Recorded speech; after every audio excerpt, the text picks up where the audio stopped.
Hi everyone. उम्मीद करता हूँ कि आप सब लोग खैरियत से होंगे।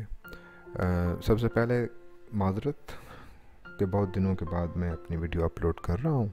उसकी जो बुनियादी वजह है वो मेरी तबीयत का ठीक ना होना है। आज जिस हम पॉलिटिकल थिंकर के बारे में डिस्कस करेंगे उसे आम तौर पर हम जॉन लॉक के बारे में जानते हैं। जॉन लॉक उन तीन फिलोसॉफ्स में से है जिन्होंने जो है वो सोशल कॉन्ट्रैक्ट थ्योरी के बारे में ज़िक्र किया है। थॉमस हॉब्स के बारे में हमने लास्ट वीडियो के अंदर जो है वो ज़िक्र किया था। अब हम जॉन लॉक के बारे में डिस्कस कर रहे हैं और उसके बाद हम रूसो के ऊपर आ जाएंगे।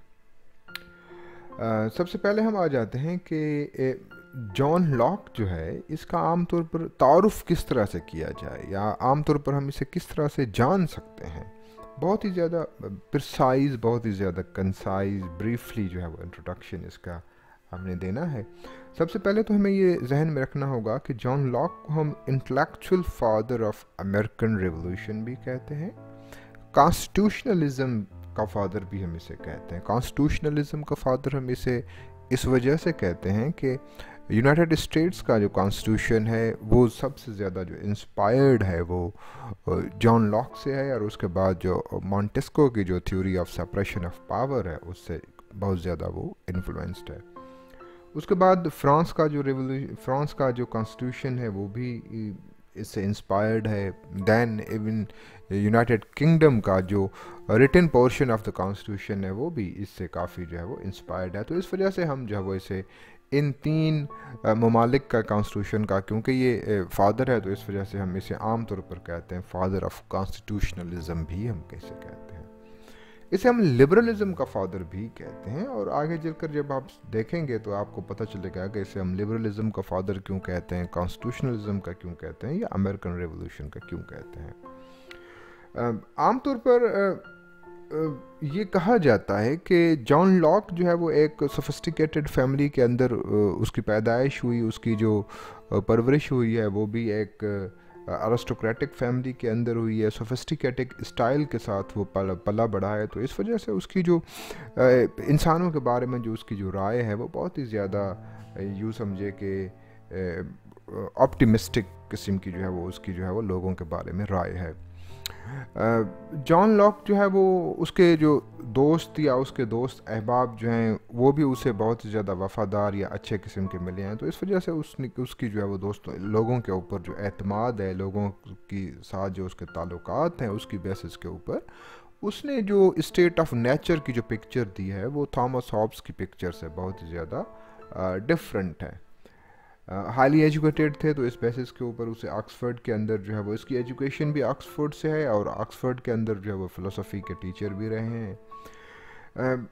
इसकी जो पूरी अपनी जो लाइफ एक्सपीरियंस्ड है, उसकी फैमिली बैकग्राउंड हो गया, उसकी एजुकेशनल बैकग्राउंड हो गया, उसकी जो सोशल बैकग्राउंड हो गया, उन तमाम चीज़ों के बेसिस के ऊपर इस शख्स ने एक चीज़ जो बताई है आपको वो ये बताई है कि इंसान ना तो जो है वो विकेड है, इंसान ना ही ब्रिटिश है, इंसान जो है वो जालिम नहीं है, क्रूअल नहीं है, इंसान बहुत ही ज़्यादा अच्छा है, इंसान जो है वो उसके ऊपर आप एतमाद कर सकते हैं। इस बेसिस के ऊपर दूसरा ये भी ये कहता है कि इंसान की जो स्टेट ऑफ नेचर है वो बहुत ही ज़्यादा पीसफुल है, जो कि हॉब्स कह रहा था कि इंसान की जो स्टेट ऑफ नेचर है वो पीसफुल नहीं थी। ये साहब कह रहे हैं कि स्टेट ऑफ नेचर जो है वो एक पीसफुल टाइम पीरियड था। अच्छा, ये तो उसका एक पर्सनल एक्सपीरियंस हो गया ना। तो आपने लास्ट वीडियो के अंदर हमने ये जिक्र किया था कि थॉमस हॉब्स जो है उसकी जो लाइफ स्पेन है उसके अंदर जो है वो प्यूरिटन और जो रॉयलिस्ट थे उसके दरमियान भी एक जंग जो है वो जारी थी। उसी के टाइम पीरियड के अंदर जो सिविल वार है वो भी स्टार्ट थी। उसी के टाइम पीरियड के अंदर जो है वो प्रोटेस्टेंट और कैथोलिक के दरमियान जो जंग है वो भी स्टार्ट थी। तो यानी कि कत्ल गारत का एक पूरा टाइम पीरियड था इंग्लैंड का। तो इस बेसिस के ऊपर थॉमस हॉब्स ये कहता है कि इंसान अच्छा नहीं है। उसके बिल्कुल उसके बरअक्स जो है वो जॉन लॉक का जो टाइम पीरियड है ये बहुत ही ज़्यादा पीसफुल है। एक्ट ऑफ एक्सेशन जिसे हम कहते हैं 1689 के अंदर ये होता है। आमतौर पर इसे आप ग्लोरियस रेवोल्यूशन भी कहते हैं। ये बुनियादी तौर पर जो है वो एक ब्लडलेस ट्रांसफ़र ऑफ पावर है ये, जिसके अंदर जो है वो क्वीन मैरी को और जिसके अंदर जो है वो विलियम थर्ड जिसे हम जानते हैं, जिसे आमतौर पर विलियम द ऑरेंज भी कहा जाता है, उसे जो है वो पावर्स जो है वो क्या किए जाते हैं, ट्रांसफ़र किए जाते हैं। तो ये एक ब्लडलेस, क्योंकि ये एक ट्रांसफ़र ऑफ पावर थी, तो इस वजह से लॉक ये समझते हैं कि इंसान जो है वो अपनी ताकत का या अपने इक़्तिदार का जो है वो क्या कर सकता है, पीसफुल मैनर के साथ, सिविलाइज्ड मैनर के साथ उसे एक दूसरी जो है वो हस्ती को क्या कर सकता है, ट्रांसफ़र भी कर सकता है। तो इसका मतलब यह है कि इंसान के पास रीज़न जो है वो क्या है, मौजूद है। तो ये तो क्या हो गया उसका एक पॉलिटिकल फैक्टर के जिसकी बुनियाद के ऊपर उसने ये कहा कि इंसान बहुत ही ज़्यादा पीसफुल है। अच्छा जी, इसके साथ साथ आप ये भी जानते हैं कि जो ये बिल्कुल वही बात है कि जिसके अंदर ये कहा गया है कि भाई जो इसकी जो थ्योरी ऑफ कंसेंट है, थ्योरी ऑफ कंसेंट के बेसिस के ऊपर आप ये देख सकते हैं कि थ्योरी ऑफ कंसेंट के बेसिस के ऊपर अमेरिकन रेवोल्यूशन भी है, ब्रिटिश रेवोल्यूशन भी है और फ्रांस रेवोल्यूशन भी है। अब ये तमाम के तमाम जो है इसकी थ्योरी ऑफ कंसेंट से क्या है, इन्फ्लुएंस्ड हैं। तो इस बेसिस के ऊपर हम इसे कहते हैं कॉन्स्टिट्यूशनलिज्म का फादर।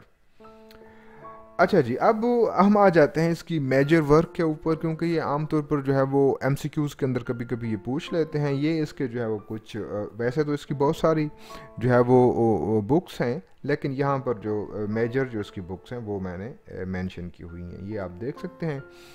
अब हम आ जाते हैं सोशल कॉन्ट्रैक्ट थ्योरी के ऊपर। सोशल कॉन्ट्रैक्ट थ्योरी आप प्रीवियस अगर आपने वीडियो देखी होगी तो उसके अंदर आपको पता है कि सोशल कॉन्ट्रैक्ट थ्योरी बुनियादी तौर पर जो उसका कॉन्सेप्ट है वो है क्या। तो यहाँ पर हम ये चीज़ देख सकते हैं कि सोशल कॉन्ट्रैक्ट थ्योरी, इसका जो बुक है टू ट्रीटीज ऑफ गवर्नमेंट जो 1689 के अंदर लिखी गई, उस बुक के अंदर इसने इस कॉन्सेप्ट को एलाबोरेट किया है। उसमें सोशल कॉन्ट्रैक्ट थ्योरी के अंदर हम 3-4 चीज़ें देखते हैं। एक तो हम देखते हैं कि ह्यूमन नेचर किस तरह से थी, हम ये चीज़ देखते हैं कि स्टेट ऑफ नेचर किस तरह से थी, हम ये चीज़ देखते हैं कि उसके अंदर जो सॉवरेन है उसका काम जो है वो क्या था। ये 3 चीज़ें हम देखते हैं आमतौर पर, बुनियादी तौर पर। थॉमस हॉब्स ये कहता है कि स्टेट ऑफ नेचर जो है या ह्यूमन नेचर जो है, ह्यूमन नेचर बहुत ही ज़्यादा बुरी है, जबकि ये कहता है कि ह्यूमन नेचर जो है वो बुरी नहीं है। ह्यूमन नेचर यहाँ पर अगर आप देखेंगे तो ये कहता है कि ऑप्टिमिस्टिक इसका व्यू है ह्यूमन नेचर के बारे में। उसका क्या था, उसका थॉमस हॉब्स का बहुत ही ज़्यादा नाउम्मीद का एक यानी कि एक व्यू था। ये कहता है कि इंसान जो है वो अगर क्या है आपका सेल्फ सेंटर्ड है, तो उसके साथ साथ इंसान के पास रीज़न भी मौजूद है, ये आप देख सकते हैं। ठीक है जी। अब रीज़न के बेसिस के ऊपर इंसान क्या करता है, रीज़न की बुनियाद के ऊपर इंसान कभी कभी अपने मफाद को डिफेंड भी करता है और कभी कभी इंसान जो है दूसरों के मफाद को क्या करता है, डिफेंड भी करता है। कभी कभी इंसान ये भी करता है, कभी कभी ये कर लेता है कि इंसान अपने मफाद के ऊपर दूसरों के मफाद को क्या कर देता है, तरजीह दे देता है। तो इस वजह से ये कहता है कि इंसान के पास जो रीज़न जो मौजूद है, उस रीज़न की बुनियाद के ऊपर जो है वो क्या है, इंसान जो है वो एक यानी कि एक सिविलाइज्ड एक क्रिएशन जो है। फिर ये कहता है आपको कि ये वो अल्फाज हैं उसके जो इसने अपने खुद जो है वो बताए हैं अपनी जो है वो बुक के अंदर, ये आप कोट कर सकते हैं इसे। स्टेट ऑफ नेचर की जब हम बात करते हैं तो स्टेट ऑफ नेचर के अंदर जो थॉमस हॉब्स की ये कहता था कि उसके अंदर हर आदमी दूसरे आदमी के ख़िलाफ़ एक जंग के अंदर शामिल था, हर आदमी जो है एक फ़ियर के अंदर शामिल था, हर आदमी जो है वो क्या था, एक क्यूरियस था, हर आदमी जो था वहाँ पर एक अनसर्टेन एक पोजीशन के अंदर शामिल था। जबकि ये कहता है कि ऐसा कुछ भी नहीं है। State of nature was the period of peace, उसके अंदर मुकम्मल तौर पर अमन था। क्यों अमन था, वो कहता है कि इस वजह से अमन था कि सिविल जो सोसाइटी थी वो पहले से ही इंसानों ने क्या की थी, क्रिएट कर ली थी। तो इंसान के पास तहजीब थी, इंसान के पास जो है शऊर था, इंसान के पास अकल थी, इंसान के पास लॉजिक था, इंसान के पास रीज़न थी।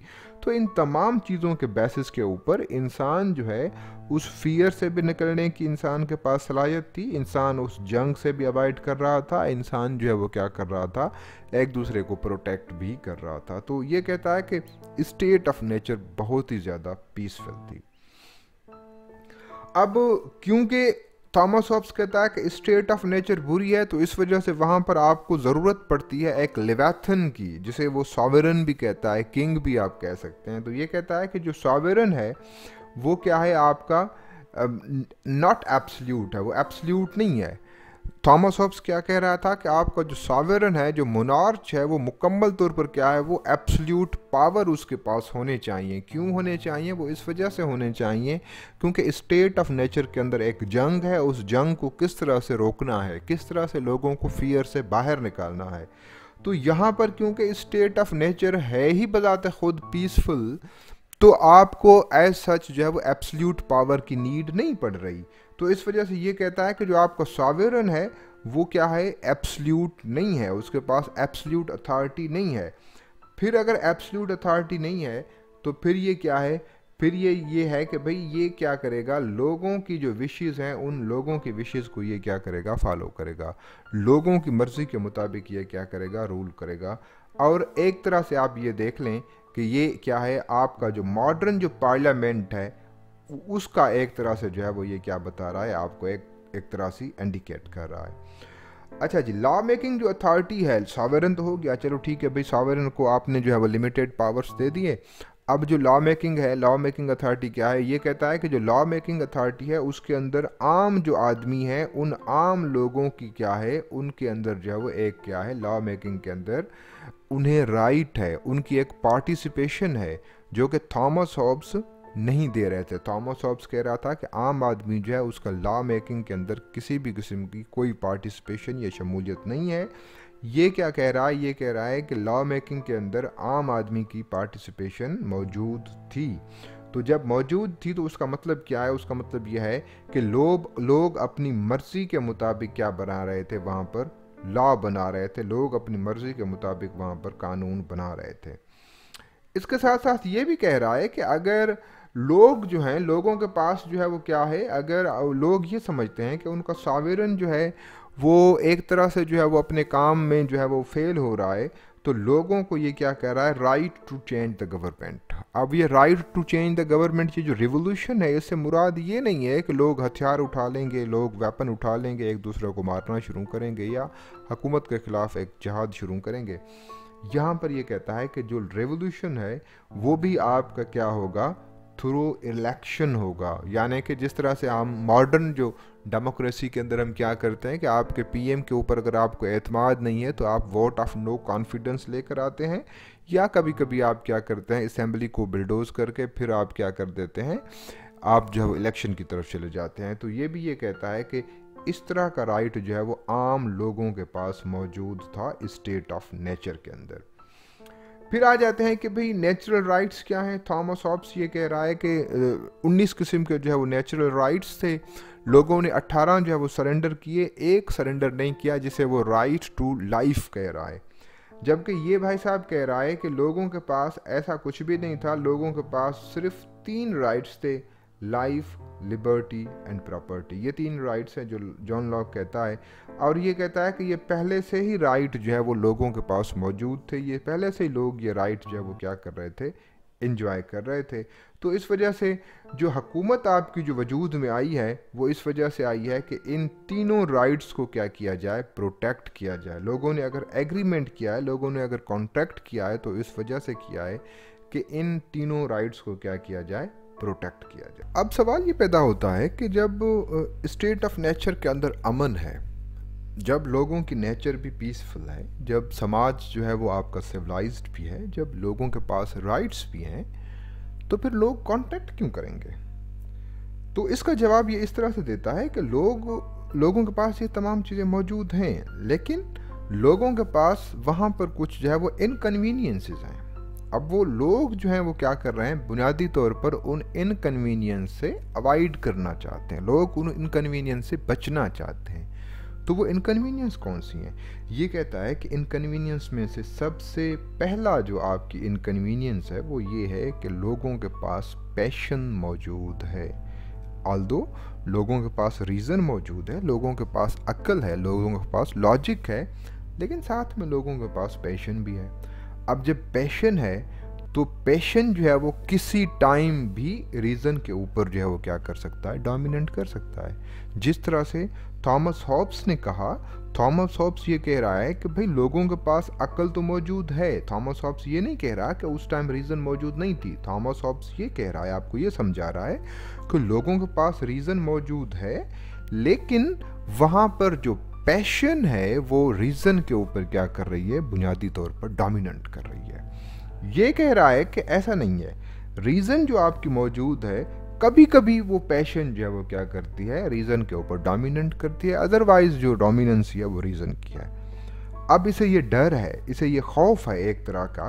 वो खौफ क्या है इसे ये खौफ है कि लोगों के पास ये जो पैशन मौजूद है, इस पैशन की बुनियाद के ऊपर कभी ये लोग क्या करेंगे, पैशन को ऊपर लेकर आएंगे, और उस पैशन को जब ऊपर लेकर आएंगे तो समाज के अंदर, सोसाइटी के अंदर एक क्राइम या एक एनार्की जो है वो क्या हो सकती है, आपकी पैदा हो सकती है। तो इस वजह से ये मुकम्मल तौर पर ये कहता है कि आप लोगों की गुडविल के ऊपर कंप्लीटली रिलाय नहीं कर सकते। आपको क्या चाहिए, आपको एक अथॉरिटी चाहिए, आपको एक इंस्टीट्यूशन चाहिए, आपको एक एजेंसी चाहिए जो लोगों के पैशन को क्या करे, बुनियादी तौर पर कंट्रोल करे। अब जब जाहिर है कि कोई अथॉरिटी ही मौजूद नहीं है, कोई इंस्टीट्यूशन ही मौजूद नहीं है, तो फिर वहाँ पर जो है वो आपका कानून जो है उसे इंटरप्रेट कौन करेगा, उन कानून की एग्जीक्यूशन किस तरह से होगी। तो जाहिर है कानून की इंटरप्रिटेशन और कानून की एग्जीक्यूशन के लिए आपको एक इंस्टीट्यूशन की या एक लॉ मेकर की क्या है, ज़रूरत पड़ेगी। इस यानी कि इनकन्वीनियंस को जो है वो ख़त्म करने के लिए लोगों ने ये सोचा कि एक कॉमन अथॉरिटी को क्या किया जाए, इस्टेबल किया जाए, और उस कॉमन अथॉरिटी को इस्टेबल करने के लिए लोगों ने एक दूसरे के साथ क्या है जी, कॉन्ट्रैक्ट किया है। अब ये तो हो गए उसके रीज़न के लोगों ने कॉन्ट्रैक्ट किया क्यों। अब सवाल ये पैदा होता है कि ये जो पूरा प्रोसेस है, ये पूरा प्रोसेस किस तरह से है। ये कहता है कि इसका पहले बात तो आप ये जहन में रखें कि जॉन लॉक का जो कॉन्ट्रैक्ट है ये जो है वो एक सिंगल नहीं है। थॉमस हॉब्स कहता था कि एक ही कॉन्ट्रैक्ट है, उस कॉन्ट्रैक्ट के बदले में आपकी सोसाइटी भी वजूद में आई है, उसी कॉन्ट्रैक्ट के बदले में आपकी गवर्नमेंट भी वजूद में आई है। जबकि ये कहता है कि ऐसा नहीं है, कॉन्ट्रैक्ट बुनियादी तौर पर हुए ही दो हैं। Civil society was the outcome of the first contract. लोगों ने जो पहला कॉन्ट्रैक्ट किया है उसकी बुनियाद के ऊपर सिविल सोसाइटी आपकी बनी है। जो दूसरे वाला उस लोगों ने कॉन्ट्रैक्ट किया है, उस कॉन्ट्रैक्ट के अंदर आपके पास गवर्नमेंट बनी है। यानी कि आप ये कह सकते हैं कि जो फर्स्ट कॉन्ट्रैक्ट है it was social in nature, the second contract was political in nature. तो आप ये कह सकते हैं जी। अब इस जो सेकंड वाला जो कॉन्ट्रैक्ट है, उस सेकंड वाले कॉन्ट्रैक्ट के अंदर लोगों ने अपने 3 राइट्स को क्या किया है, सरेंडर किया है। और वो 3 राइट्स आपकी एग्जीक्यूशन है, वो आपकी जो है वो इंटरप्रिटेशन है, वो आपकी जो है वो लॉ मेकिंग है। तो इन तीनों राइट्स को जब लोगों ने सरेंडर किया तो ये तीनों राइट्स किसके पास चले गए, ये तीनों राइट्स आपकी गवर्नमेंट के पास चले गए। लेकिन वो गवर्नमेंट के पास क्या थे, ये डेलीगेटेड पावर है, यानी कि किस टाइम भी लोग ये पावर्स जो है वो क्या कर सकते हैं, वापस ले सकते हैं। अब ये डेलीगेटेड पावर जिस तरह से आम तौर पर हमारी गवर्नमेंट होती है डेमोक्रेसी के अंदर कि हम वोट करते हैं, एक रिप्रेजेंटेटिव्स को हम सिलेक्ट करते हैं, वही रिप्रेजेंटेटिव्स क्या करता है, असेंबली के अंदर जाकर हमारे बारे में, हमारे राइट्स के बारे में, अपनी कॉन्स्टिट्यूंसी के बारे में बात करता है। तो ये डेलीगेटिव पावर है उसका। तो कहता है कि इस तरह सा जो डेलीगेटिव पावर है लोगों ने ये उस टाइम की जो गवर्नमेंट है, उस टाइम का जो सॉवेरन है उसे दिया। अब आगे चलकर ये भी कहता है कि गवर्नमेंट जो है वो 3 जो राइट्स हैं लोगों के, उसके बारे में गवर्नमेंट जो है वो किसी भी तरह का कानून नहीं बना सकती। और वो 3 राइट्स वही हैं बुनियादी तौर पर जो लोगों ने सरेंडर नहीं किए, जिसमें से प्रॉपर्टी भी है, लिबर्टी भी है, और आपका क्या है, लाइफ भी है। अब इसी तरह से गवर्नमेंट जो बनेगी वो आपकी मेजॉरिटी के बेसिस के ऊपर बनेगी। जो आजकल जो हमारी डेमोक्रेसी जिस बेसिस के ऊपर काम करती है, तो यही पैटर्न आपको जॉन लॉक ने जो है वो आपको बताया है।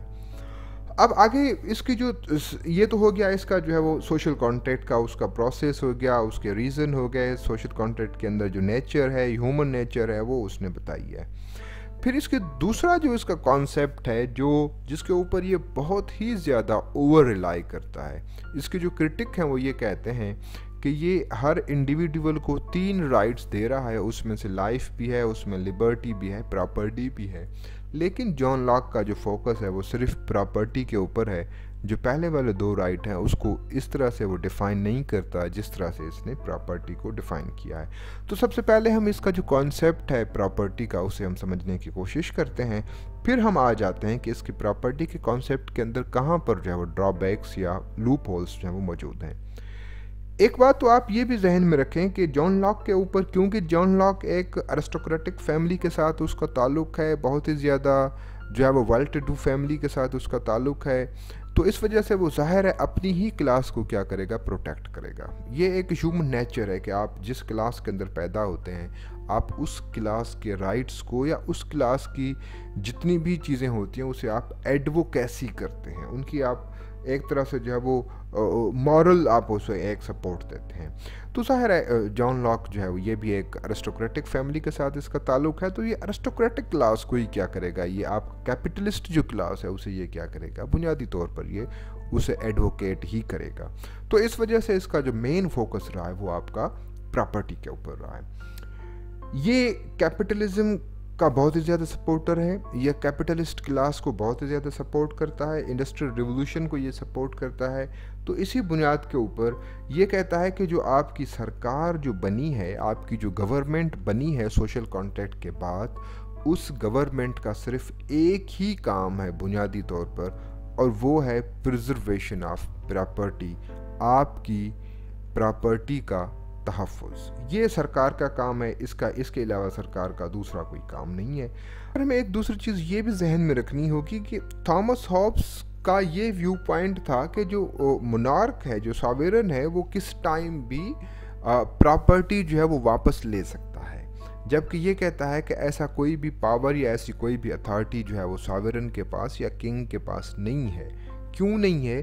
क्योंकि ये कहता है कि जो आपकी जो प्रॉपर्टी है उसका क्रिएटर जो है वो बुनियादी तौर पर आपका सॉवरेन है ही नहीं, तो इस वजह से उसको ये पावर ही नहीं है कि वो ओनर के कंसेंट के बगैर क्या कर सके, उससे प्रॉपर्टी जो है वो क्या कर सके, वापस ले सके। तो इस वजह से ये कहता है कि जो प्रॉपर्टी है, प्रॉपर्टी के अगेंस्ट में कोई भी लॉ नहीं बना सकते आप, प्रॉपर्टी ना ही किसी आदमी से आप छीन सकते हैं। प्रॉपर्टी जो है वो एक इंडिविजुअल का क्या है, बुनियादी तौर पर ये राइट है। तो एक तरह से ये एक आपका क्या है, कैपिटलिज्म का ये कॉन्सेप्ट है। अच्छा जी, आगे चलकर ये भी कहता है कि जो इंसान के पास जो प्रॉपर्टी है, उस प्रॉपर्टी को बनाने के लिए इंसान के पास 2 चीज़ें बुनियादी तौर पर होती हैं। एक होती है उसके पास नेचुरल रिसोर्सेज और दूसरा होती है उसके पास लेबर। यानी कि मिसाल के तौर पर आप कोई भी इंडस्ट्री लगा रहे हैं, तो इंडस्ट्री लगाने के लिए आपके पास पैसे का होना भी ज़रूरी है और आपके पास लेबर या मज़दूर का होना भी ज़रूरी है। और मज़दूर जो है वो बुनियादी तौर पर, क्योंकि उसको आप राइट टू लाइफ दे रहे हैं, तो राइट टू लाइफ के अंदर एक चीज़ ये भी आती है कि आपकी मर्ज़ी है आप कौन सा काम करना चाहते हैं। मिसाल के तौर पर अगर मैं एक टीचर हूँ तो मेरी ये मर्ज़ी है कि मैं टीचिंग कर रहा हूँ, या ये मेरी मर्ज़ी है कि मैं कल जो है वो टीचिंग को छोड़कर कोई दूसरा प्रोफेशन जो है वो अडॉप्ट कर सकूँ। तो ये मेरी मर्ज़ी है, इसके अंदर रियासत को किसी भी तरह की इंटरफेरेंस करने की किसी भी किस्म की कोई यानी कि अथॉरिटी नहीं है। तो क्योंकि ये मेरा क्या है, पॉसेसिव इंडिविजुअलिज्म इसे कहते हैं। तो ये भी यहाँ पर ये कहता है कि आपका जो सॉवरेन है वो जो है आपकी लेबर के ऊपर भी उसका कोई राइट नहीं है, आपकी नेचुरल रिसोर्सेज के ऊपर भी उसका किसी भी तरह से जो है वो कोई भी क्या है, राइट नहीं है। उसको सिर्फ क्या करना है, उसकी सिर्फ जिम्मेदारी ये है कि आपकी प्रॉपर्टी को क्या करे, वो प्रोटेक्ट करें। अच्छा, अब ये कहता है कि जो आपकी लाइफ और लिबर्टी के जो राइट हैं, ये दोनों बुनियादी तौर पर आपकी प्रॉपर्टी के क्या हैं, सबऑर्डिनेट हैं। तो यही इसके ऊपर बड़ी तनकीद की जाती है कि आपने सिर्फ मटीरियलिस्टिक प्रॉपर्टी को सब कुछ बना दिया है, आपने लाइफ को जो है वो इतनी ज़्यादा क्या किया है, वैल्यू नहीं दी। अच्छा, इसने कुछ जो है वो लिमिटेशंस भी दी हैं। पहली बात तो ये कहता है कि हर जो इंडिविजुअल है उसे ये राइट है वो किस तरह से भी क्या करता है, अपनी प्रॉपर्टी बनाता है। यानी कि एक इंडस्ट्रियलिस्ट है, अगर उसके पास आज 1 लाख है, कल 1 करोड़ हो जाता है, 1 बिलियन हो जाता है, 1 मिलियन हो जाता है, वट एवर ही हैज़, तो ये कहता है कि ये उसका क्या है, इंडिविजुअल राइट है। लेकिन ये कुछ लिमिटेशंस देता है। लिमिटेशन क्या देता है? लिमिटेशन सबसे पहले ये देता है कि आपकी प्रॉपर्टी जो होनी चाहिए वो आप लेबर के थ्रू अर्न करें रादर देन फोर्स और फ्रॉड। यानी कि आप मजदूरी करें, आप किसी को स्लेव को हायर करें, उससे आप मजदूरी करवाएं, ये आपका राइट है। लेकिन आप फ्रॉड नहीं कर सकते, आप किसी को बाय फोर्स, किसी की ज़बरदस्ती किसी की प्रॉपर्टी आप छीन नहीं सकते। तो इस तरह से ये कहता है कि आप जो है वो स्लेव्स को भी इस्तेमाल कर सकते हैं, आप एनिमल को भी इस्तेमाल कर सकते हैं अपनी प्रॉपर्टी को बढ़ाने के लिए। फॉर एग्जांपल एनिमल को किस तरह से, अगर आप काश्तकार हैं, अगर आप फ्यूडल लॉर्ड हैं, आपके पास ज़मीन है, तो उस ज़मीन के अंदर आप बैल का इस्तेमाल कर सकते हैं, गाय का इस्तेमाल कर सकते हैं, या किसी भी दूसरे एनिमल का आप उसमें इस्तेमाल कर सकते हैं। ये आपको राइट है।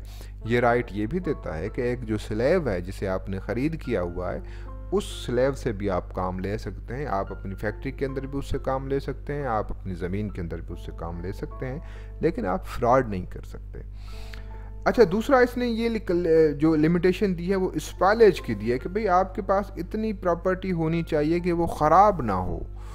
ख़राब से मुराद क्या है? ख़राब से मुराद ये है कि आप मिसाल के तौर पर गंदम को क्या करते हैं, आपके पास जो है वो 500 मन जो है वो आपने क्या की है, आपने स्टोर की है, लेकिन साल के अंदर जो आपका जो यूज़ है वो सिर्फ 50 मन का है, तो 450 मन जो आपने रखी हुई है वो क्या होगी, ख़राब होगी। तो ये कहता है कि इस तरह से जो है वो आप प्रॉपर्टी को स्टोर ना करें ताकि वो ख़राब हो जाए। तो आप सिर्फ प्रॉपर्टी को उतना स्टोर करें जितना आप उस प्रॉपर्टी को इंजॉय कर सकें। तो जो ये सफिशेंसी है ये भी ऑलमोस्ट वही है कि जितनी आपकी नीड है उतना आप उसे इस्तेमाल करें, बाकी आप जो है वो लोगों के लिए रख दें, लोगों के लिए छोड़ दें। अच्छा, इसके अब हम आ जाते हैं कि इसकी जो कॉन्सेप्ट ऑफ प्रॉपर्टी है उसके ऊपर लोगों ने बहुत बड़ी तनकीद की है। फॉर एग्जांपल एक तनकीद तो ये की जाती है कि भाई स्पॉलेज की लिमिटेशन जो है ये आजकल के ज़माने के अंदर इररिलेवेंट है। इररिलेवेंट इस वजह से है कि इस टाइम जो है वो आपके पास जो प्रॉपर्टी है वो सिर्फ गंदम या चावल या इस तरह की कोई चीज़ नहीं है जो टाइम के साथ ख़राब हो जाए। इस टाइम आपके पास जो प्रॉपर्टी जो है वो पेपर फॉर्म के अंदर आ गई है, वो प्लास्टिक फॉर्म के अंदर आ गई है, जिसे आमतौर पर आप मनी कहते हैं, उसके फॉर्म के अंदर आ गई है। आप मुख्तलिफ और जो है वो प्रॉपर्टी को कन्वर्ट कर सकते हैं। आप ज़मीन ख़रीद कर सकते हैं। ज़मीन आपकी अगर 10 साल भी पड़ी रहती है तो वो आपको कुछ न कुछ देती है, वो कभी भी ख़राब नहीं होती। तो इस वजह से ये कहता है कि ये बार्टर का सिस्टम तो है नहीं कि जिसके अंदर जो है वो आपकी प्रॉपर्टी जो है वो ख़राब हो जाए। तो इस वजह से मैकफरसन ये कहता है कि भाई इसकी जो स्पॉलेज की जो लिमिटेशन है ये इररिलेवेंट है, ये इसका ऐसा सच कोई यूज़ है नहीं। फिर ये भी कहा जाता है कि इसकी जो सफिशेंसी की जो लिमिटेशन है ये भी क्या है, यूज़फुल नहीं है जी। वो इस वजह से यूज़फुल नहीं है कि भाई ये कहता है कि आपकी जितनी नीड है उतनी आप अपने पास रखें, बाकी आप छोड़ दें दूसरों के लिए। तो अब नीड के अंदर अगर आप आ जाते हैं तो मिसाल के तौर पर आपके पास एक ज़मीन है। अब ज़मीन जो है वो आपके पास फॉर इंस्टेंस 20 एकड़ आपके पास ज़मीन है। उस 20 एकड़ ज़मीन के अंदर आपने जो है वो फार्मर को हायर किया हुआ है। अब वो फार्मर जो है उनकी तादाद जो है फॉर इंस्टेंस वो 5 या 10 हैं।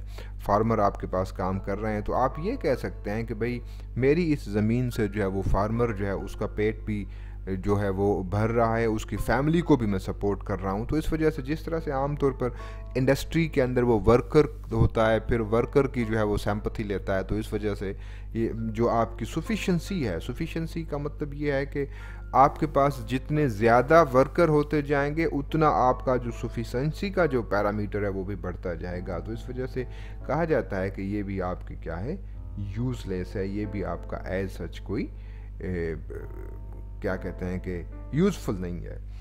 फिर ये भी कहा जाता है इसके ऊपर कि भाई आपकी अगर लेबर है तो लॉक ये परमिशन देता है कि लेबर को आप क्या करें, मार्केट के अंदर जो है वो क्या कर सके, आप उसे बेच सकते हैं। मिसाल के तौर पर आप अगर एक कारपेंटर हैं, आप अपना स्किल जो है उसे क्या कर रहे हैं, आप बेच रहे हैं। यानी कि आप किसी इंडस्ट्री या किसी मालिक के पास गए, आपने वहाँ पर जॉब हायर कर ली, अब वो जो मालिक है वो आपको एक फ़िक्स तनख्वाह देता है 20,000 रुपये, लेकिन आपसे वो काम जो करवाता है वो सुबह 8 से लेकर शाम 5 तक काम करवाता है। आपकी बनी हुई प्रोडक्ट्स जो है वो लाखों के अंदर क्या कर देता है, बेच देता है। तो एक तरह से जो लॉक है वो लॉक इस पूरी साइकिल को, इस पूरे सिस्टम को क्या कर रहा है, परमिशन दे रहा है, अलो कर रहा है। ये आम तौर पर आज का जो आपका मॉडर्न जो कैपिटलिज्म है उसकी एक क्या है, एक तरह से जो है वो सपोर्ट है। तो इस तरह से जो है वो ये जो है वो ओवर एम्फेसाइज कर रहा है आपका प्रॉपर्टी के ऊपर, लाइफ को, और प्लस में लिबर्टी को ये क्या कर रहा है, इग्नोर कर रहा है। तो इस तरह से जो है वो ये भी कहा जाता है कि इसने प्रमोट किया है आपका न्यूली इमर्ज जो कैपिटलिस्ट क्लास है, उसे इसने क्या किया है, सपोर्ट किया है। तो ये पूरे का पूरा उसका प्रॉपर्टी का कॉन्सेप्ट है, उसका जो है वो सोशल कॉन्ट्रैक्ट थ्योरी का कॉन्सेप्ट है। इसके अंदर अगर आपके पास जो है वो किसी भी किस्म की कोई प्रॉब्लम है, किसी भी किस्म का कोई करेक्शन है, इवन कोई सजेशन है, तो you are more than welcome. Thank you so much. God bless you.